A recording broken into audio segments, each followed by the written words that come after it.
ГСП онлайн. Городские новости сейчас.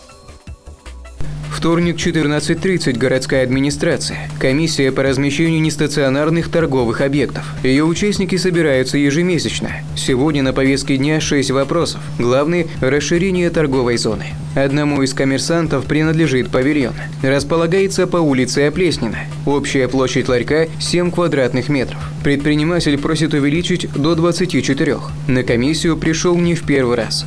Проблема повторных рассмотрений в том, что рядом располагается парковая зона. У нас есть письмо, конкретное письмо, вот, и он, конечно, его нигде не прикладывает. Это акт осмотра, девочки выехали, посмотри, какие там есть. То есть насаждения, да, какие у них диаметры и прочее. Все понятно. У него есть письмо с отказом о своде этих зеленых насаждений.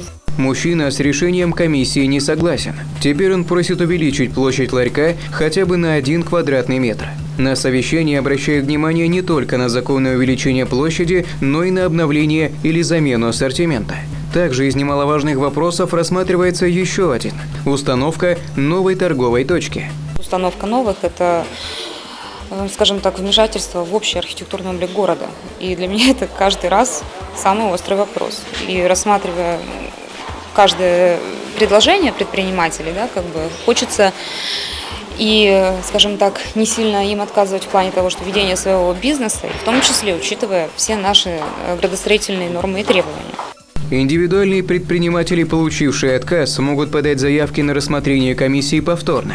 Кроме вопросов о расширении площадей торговых точек, на совещании рассмотрели и другие. Например, передача имущественного права собственности и организация елочного базара.